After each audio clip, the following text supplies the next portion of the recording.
Hey folks, this is Vince with Dad's Gaming Addiction, and welcome to another episode of Dad on a Budget. Today we'll be reviewing Tropico 4, one of my all-time favorite games. Granted, Tropico 4 has only been out since late 2011-ish, but I've been playing the Tropico series for a much longer time than that. Tropico 1, I believe, was out in 2001, 2002, something like that. And I've been playing Tropico, since then. And Tropico 1, luckily, is very similar to Tropico 3, 4, and 5, except, the later versions of Tropico obviously look a lot nicer compared to the 2001 version, and offer a bit more user-friendly interfaces. In Tropico 1, you didn't have any shortcuts. You had to do a lot of things manually that Tropico 3, 4, and 5 sort of helped you along with, through automated means. But anyway, Tropico 4, released back in, I think, again, late 2011, something like that. It's a Caribbean city builder of sorts. It's similar to SimCity, but on a much more micro scale, in the sense that you're going to be placing individual buildings. You're not placing residential zones or commercial zones or industrial zones. You're going to be putting down individual buildings like clinics and churches, different things like that, pubs, tenements, apartments. So it's about $15 on Steam. It's single player, and I've got about 140 hours on record. That's Steam's record. I'm pretty sure I've been playing a lot longer than that. I do have the CD version as well. I rebought it on Steam. So, I take the Steam hours for what you will. I know my Tropico, okay? I know my Tropico. If any game, I know my Tropico. I even written numerous articles about Tropico on my official website, dadsgamingaddiction.com, where I go into rent and how wages factor into that, tourism, all that. Anyway, this game is similar to Tropico 1, 3, and 5. Note, I didn't say Tropico 2. Tropico 2, I don't know what the developers were doing with that. I liked it, but it's not. It's a pirate-themed Tropico game, but it doesn't play at all like 1, 3, 4, or 5. But I'll get into Tropico 2 some other time. What do you do in Tropico 4? Well, I, for the most part, told you. It's a Caribbean city builder. You're going to be managing a Caribbean island. You're going to be keeping people happy. You can build a military to stave off threats and rebel attacks. There's a lot more to it than that, and unfortunately I won't be able to get to everything in one video. But luckily, like I said, I've got articles out there, I've got other Tropico videos out there that you can watch should you be interested. What did I like about Tropico 5? Or Tropico 4, rather? Well, Tropico 4, I like the fact that there's, in the core game, 20 missions, and each campaign mission offers something pretty unique. I mean, the story is, the humor is, it's okay. It gets a little repetitive every now and again. Characters will pop up and say something funny.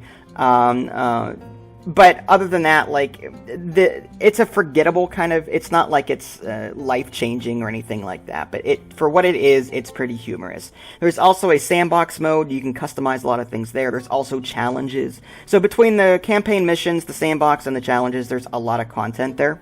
Character customization. You can customize your character's traits and your looks.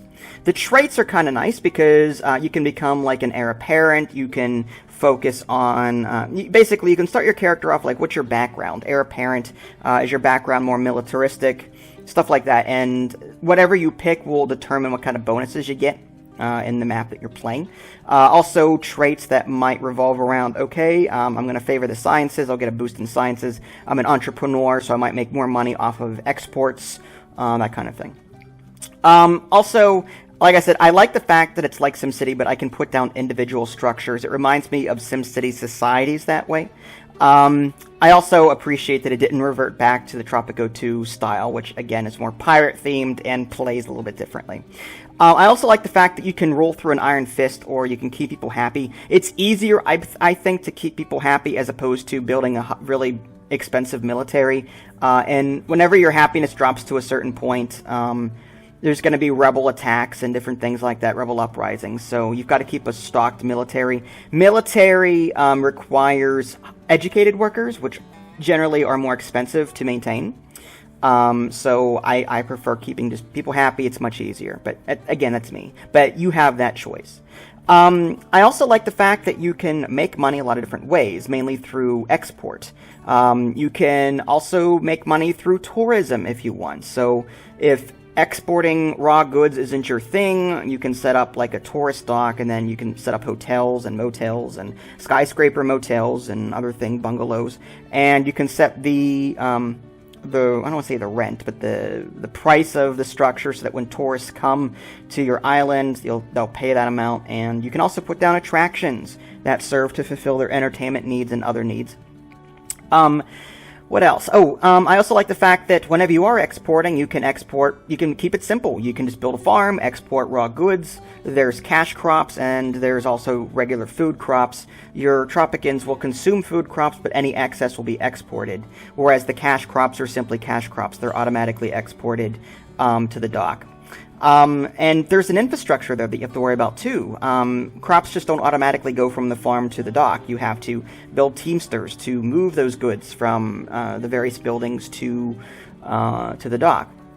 So, or instead of doing just raw materials, you can build industries. So, for example, if you don't want to just export sugar, you could build sugar farms, and then you can create a rum factory, and the teamsters will move the sugar from the farms to the factory, and then from the factory, the factory will turn that sugar into rum, and then you export that. On top of that, you can upgrade the rum factories, so you can export spiced rum. You can pay like $15,000 or something like that to upgrade your rum to spiced rum, and then export the spiced rum instead, and the spiced rum will give you more money. But it's an investment. You have to put money into it first to do that. There are side quests. You don't have to stick to the main quest all the time. There's side quests like the US might be needing 5,000 of these particular goods. You complete that, you'll get some money, or they'll like you. Every year, the USSR and the US will give you like a little stipend, a bonus, financial aid is what they call it. So you want to keep them happy. If you don't keep them happy, they will invade you and the game is over. There's the quick build button, which I also like in the event of emergency. Let's say that your time on a particular objective is running out and you have to build this building very quickly. But whenever you put a building down, you have to wait for your construction workers to come over there and build it. But if there's a quick build button, it's the same. Basically, you're paying for the building again. It's the same price, but it builds instantly, which is nice. So I like that quick build option. Just keep in mind, it's very expensive to do that for all of your buildings. I only do that in emergencies. I also like the fact that there's education in the game. You can build high schools and colleges, and the high schools will train, high school educated workers, and the colleges will train college educated workers. And some of the buildings that you have available to you require, say, male high school workers or female college workers. So you have to maintain that. You can hire these people overseas, but every person that you hire from overseas gets more expensive. So that college educated worker that you just hired for $3,000 overseas, the next one is $3,200, then the next one is $3,400, the next one's $3,600, and it just gets more and more and more expensive to do it. So it's easier to build your own education system on the island and cheaper, I think. Music, I'm a big fan of, like, Idly knows more about, she's Puerto Rican, so she knows more about this stuff than I do, but I like the Tropican style music. It's Spanish in nature, like Latino, but I don't know what the official term is for it. Just Google, I guess, Tropico music.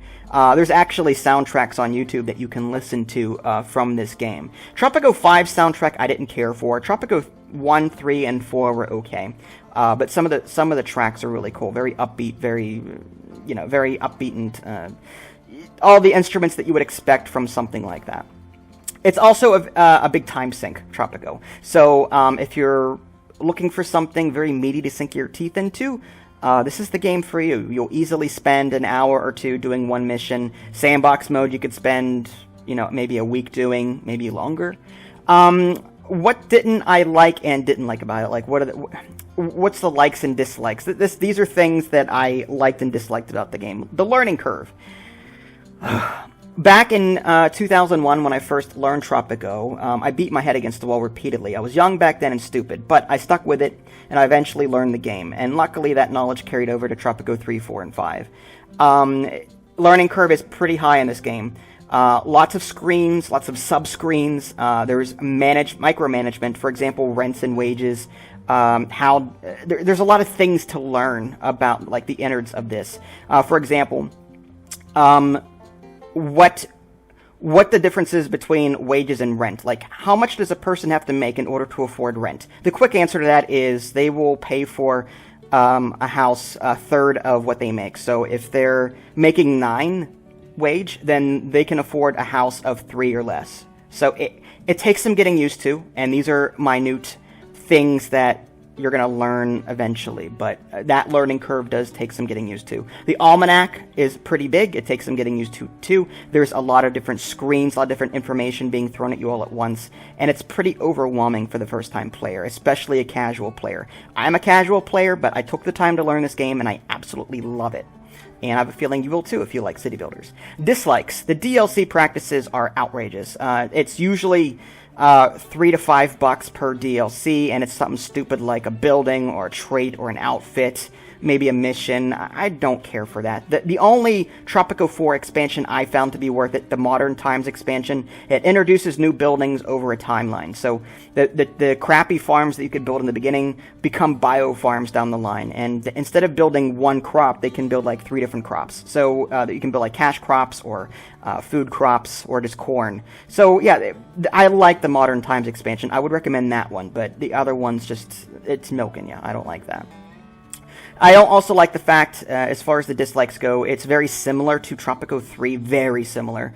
I don't think Tropico 4 did enough in terms of innovation to set itself apart from Tropico 3, but I like Tropico 3 a lot. So I like Tropico 4 a lot as a result. More of the same could be a good thing if you liked the predecessor of it, but I still think Tropico 4 could have done more, and I think the Modern Times expansion does that, but it's an extra $6-7 should you want to pick that up.